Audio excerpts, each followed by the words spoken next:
തെരച്ചിൽ നിർത്തിയത് പ്രതിഷേധാർഹമാണ്. തെരച്ചിൽ തുടരണമെന്ന ആവശ്യം വീണ്ടും ഉന്നയിക്കുമെന്ന് തൃക്കരിപ്പൂർ MLA M രാജഗോപാൽ ജനം ടിവിയോട് പ്രതികരിച്ചു. ഷിരുദിനം ആനന്ദ് പുതൂർ തയ്യാറാക്കിയ റിപ്പോർട്ടിലേക്ക്. ഇപ്പോൾ നമ്മോടൊപ്പം ചേരുന്നത് തൃക്കരിപ്പൂർ MLA രാജഗോപാലൻ സാറാണ്. ഇതുവരെ യാതൊരു തരത്തിലുള്ള പ്രവർത്തനങ്ങളും ഇന്ന് ഇവിടെ ഉണ്ടായിട്ടില്ല എന്നാണ് മനസ്സിലാക്കാൻ വേണ്ടി സാധിക്കുന്നത്. തീർത്തും ദൗർഭാഗ്യകരമാണത്.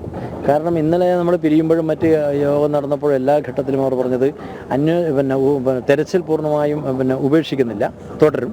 അടിത്തട്ടിലെ അല്ലെങ്കിൽ അടിയൊഴുക്കിൻ്റെ ശക്തി കാരണം ചിലപ്പോൾ നമ്മൾ വിചാരിച്ച രീതിയിൽ കാര്യങ്ങൾ പോകാൻ കഴിയില്ല. പക്ഷേ എന്നാലും മറ്റ് നിരീക്ഷണങ്ങളും സംവിധാനങ്ങളും ഉണ്ടാകുന്നതാണ്. പക്ഷേ ഇന്നിപ്പോൾ ഇവിടെ കാണുന്നത് എല്ലാവരും വിഡ്രോ ചെയ്തൊന്നുമില്ലാണ്. ഇവിടെ ഒരു ഏർപ്പാടുമില്ല, ഒരു സംവിധാനങ്ങളും ഇല്ല. മറ്റൊന്ന്, ഇത് കേരളത്തിൻ്റെ മാത്രം പ്രശ്നമല്ലല്ലോ. ഇവിടെയിലെ രണ്ട് സഹോദരങ്ങളില്ലേ, ലോകേഷും അതുപോലെ ജഗന്നാഥനും, 3 പേരുണ്ടല്ലോ.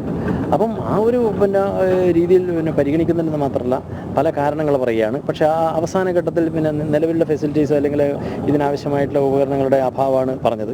അതാണ് നമ്മൾ കേരളത്തിൽ നിന്ന് തൃശ്ശൂർ അഗ്രികൾച്ചറൽ യൂണിവേഴ്സിറ്റിയിൽ നിന്ന് അതിൻ്റെ മിഷനറി കൊണ്ടുവരാനുള്ള സംവിധാനങ്ങളാക്കിയത്. അതിൻ്റെ ഇടപെടൽ ഇന്നലെ നമ്മുടെ ഭാഗത്ത് നിന്ന് നടത്തി. ഇവിടുത്തെ ഒഫീഷ്യലായിട്ട് ജില്ലാ ഭരണകൂടം തമ്മിൽ കോൺടാക്ട് ചെയ്തു. അങ്ങനെ അവർ പറഞ്ഞു അതിൻ്റെ ഫീസിബിലിറ്റിയും അല്ലെങ്കിൽ വയബിൾ ആണോ എന്നുള്ളത് നോക്കണമെങ്കിൽ ഇവിടെ ടെക്നീഷ്യൻ വരണം. ടെക്നീഷ്യൻ വന്നതിന് ശേഷം കൊണ്ടുവരാം. ടെക്നീഷ്യൻ അവിടെ പുറപ്പെട്ടിട്ടുണ്ട്. ഇന്ന് വൈകുന്നേരത്തോടെ എടുത്തും.